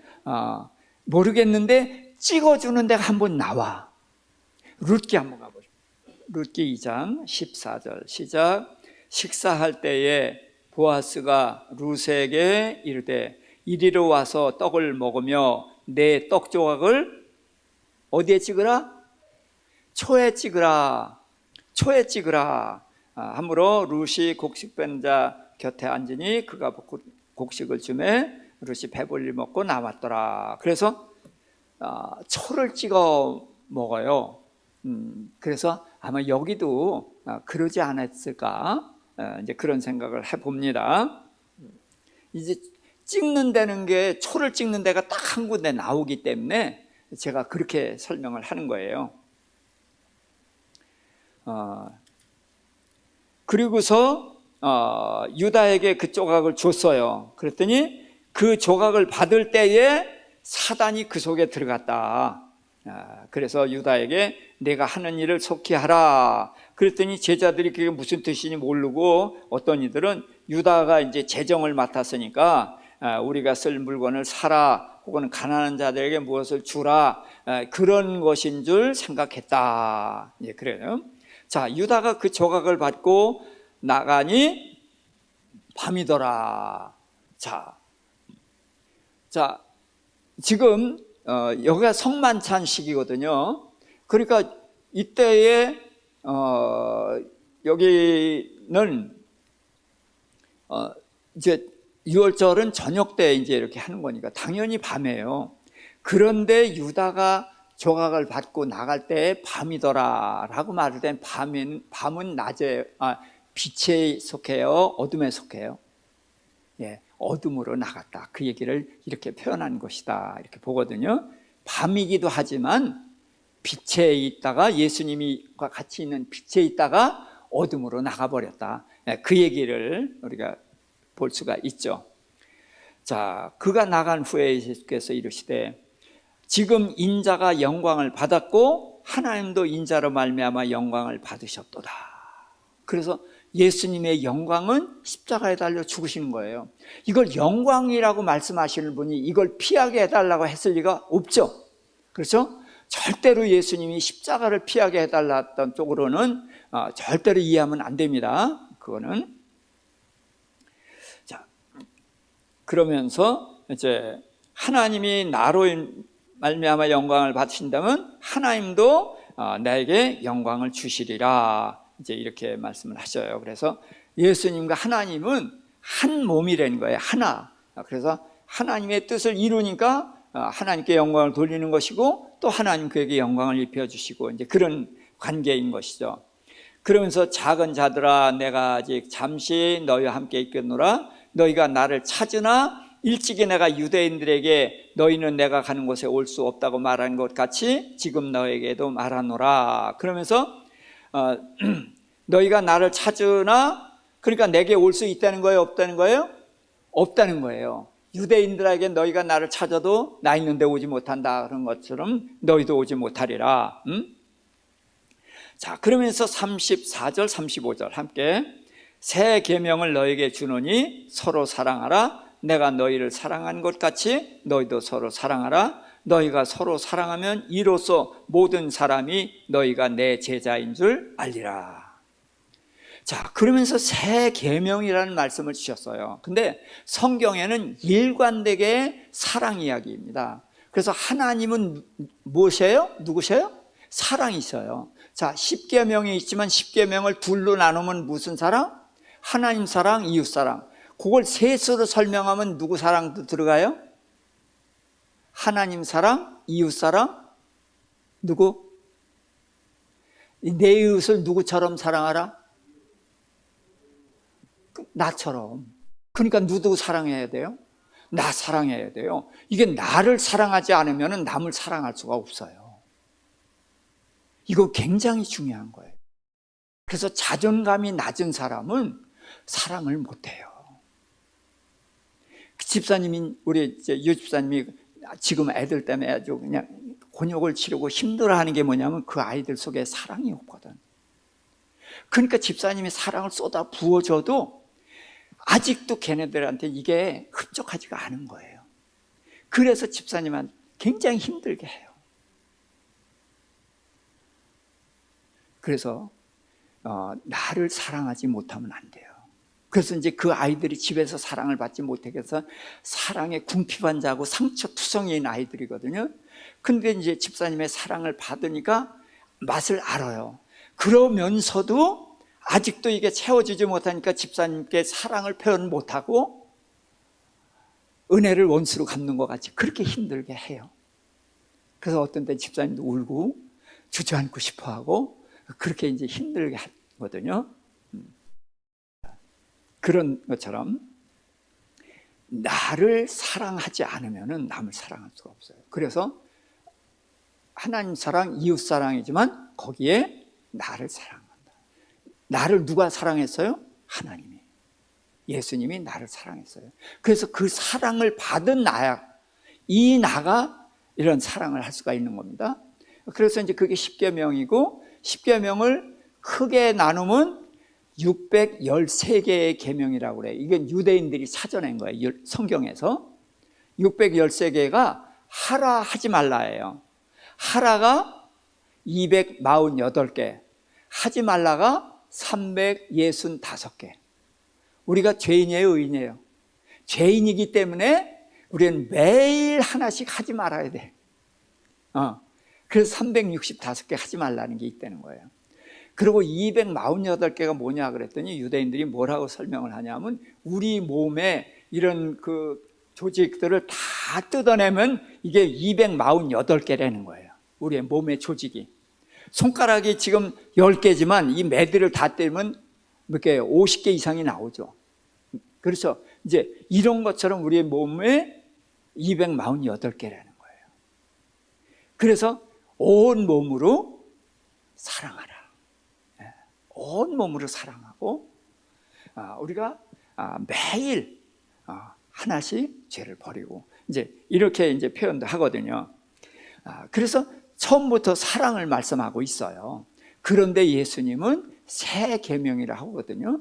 자, 이것은 새로운 계명이라고 하기보다는 이제 구약에서는 해야 되는 의무로 주신 것 같이 돼 있잖아요. 근데 예수님은 그걸 다 껍데기를 깨뜨리고 진리로 해서 우리에게 주시고 은혜로 주셨잖아요. 그러니까 이것은 신약 시대부터 새로 시작되는 거잖아요. 그렇죠? 그래서 이걸 새 계명이라고 하거든요. 그래서 예수님께 사랑을 받은 자, 그래서 자, 서로 사랑하라. 근데 어떻게 사랑해요? 내가 너희를 사랑한 것 같이 너희도 사랑하라. 구약에 이런 사랑이 있어요, 없어요? 없어요. 예수님이 십자가에 달려 죽으시면서 우리를 사랑하신 이 사랑은 구약에 없잖아요.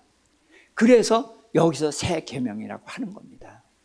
그래서 이 사랑을 받은 자는 사랑에 빚진 자라는 거죠.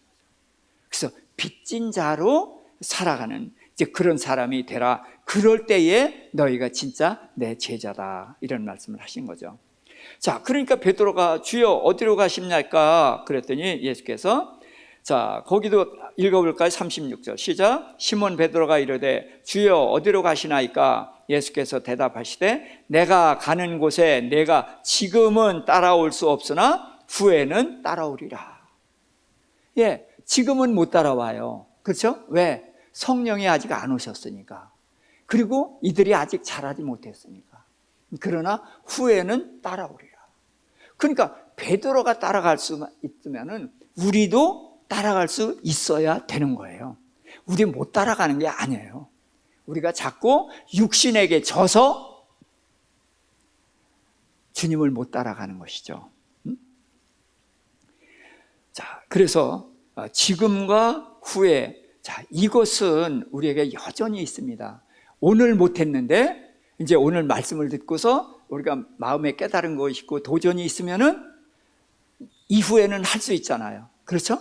예, 우리는 이전과 이후가 계속해서 새로워질 수 있기를 바랍니다. 예, 그래서 똑같이 가면 안 돼요. 이전과 이후가 달라져야 돼요. 그러니까 베드로가 이제, 자, 우리가 잘 아는 구절이지만 37절, 38절 읽습니다. 베드로가 이르되 주여 내가 지금은 어찌하여 따라갈 수 없나이까? 주를 위하여 내 목숨을 버리겠나이다. 예수께서 대답하시되 내가 나를 위하여 내 목숨을 버리겠느냐? 내가 진실로 진실로 내게 이르노니 닭 울기 전에 내가 3번 나를 부인하리라. 자, 베드로가 왜 못 따라가겠습니까? 내가 주를 위해서 뭣도 준비했다고요? 예, 목숨을 버리겠다는 거예요. 진심이에요, 거짓이에요? 진심이에요. 그런데 예수님은 이거를 아니라는 것만 이야기하지 꾸짖지 않으십니다. 근데 우리는 배반했다고 꾸짖어요. 그런데 예를 들어서 베드로가 예수님을 배반하지 않고 죽으면은요, 이거 심각한 문제가 있어요. 예수 믿은 거예요? 안 믿은 거예요? 예수를 어떻게 믿어야 구원 얻어요? 내가 내 스승이라고 믿으면 구원 얻어요? 예수님이 내 죄를 위해서 십자가에 달려 죽으셨다는 것을 믿어야 구원을 얻죠. 근데 지금 죽으면 그거 알아요, 몰라요? 몰라요. 심각한 거예요. 지금 죽으면 절대로 안 되는 거예요. 그러니까 예수님이 배반하지 말란 소리를 안 하는 거예요. 지금 죽으면 절대로 안 돼요. 그러니까 우리가 너무 빠르게 그렇게 생각하면 안 되는 거예요. 그랬을 때 내가 목숨을 버리겠느냐? 내가 닭 울기 전에 3번 나를 부인하리라. 그러면서 누가복음에 보면은 내가 너를 위해서 기도했는데 내가 어떻게 하라고? 내가 이렇게 여기서 떨어져 나가지 않고 그러고서 내가 다시 내 형제를 굳게 하게 하려고 너를 위해서 기도했다 그랬거든요. 그래서 제자들은 부인해야 돼요. 이제 요한복음 뒤에 가면 부인했기 때문에 제자들이 됩니다. 이게 중요한 거예요. 부인했기 때문에 제자가 돼요. 이거를 모르면은 주님을 모르고 나도 몰라요. 이건 이제 21장 가면은 알게 됩니다. 그래서 우리는 너무 성급하게 답을 찾지 않기를 바라요. 성경이 말한 대로 차분하게 가고, 자, 기준 이거 분명히 알아야 돼요. 오순절 이때부터 교회가 시작이고 구원은 그때부터 시작인 거예요. 예수님이 제자들에게 너희가 목욕했다 그러지만 지금 죽으면 끝이에요. 구원 못 얻어요. 그래서 오순절 성령이 오신 후에 죽어야만, 그래야만 되는 거예요. 그래서 니고데모 보고도 내가 이스라엘의 지도자고 스승이면서 그것도 모르냐? 그랬으니까 우리도 니고데모 보고 책망하는데 그건 누구도 모르는 이야기예요. 그렇죠? 언제 알아요? 오순절 이후에 아는 거예요. 네, 그래서 이런 것들을 기본적인 틀을 가지고 있으면은 이제 성경 해석에 많은 도움이 됩니다.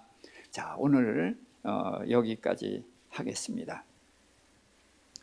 다시 한번 정리합니다만은 마르다와 마리아는 섬김에 대해서 말씀하시는 건데 어떻게 섬기느냐? 빚진 자가 돼서 섬기는 것이다. 그리고 예수님이 이제 예루살렘으로 들어가시는데 이 세상에 전혀 없었던 왕으로 들어가신다.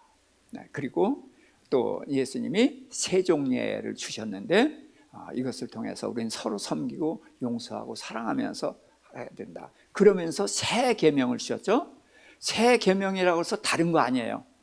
똑같은 계명인데 예수 그리스도가 우리 죄를 위해서 죽으시고 부활하심으로 우리를 구원해 주신 그 사랑을 받았거든요. 이 사랑을 받은 자가 그 사랑을 받은 자로, 빚진 자로 살아가는 것, 이게 바로 새 계명이라는 거죠. 그래서 예수님으로부터 이제 시작되는, 이제 오순절에 교회가 시작되는 이 흐름을 이해할 수 있기를 바라는 것입니다.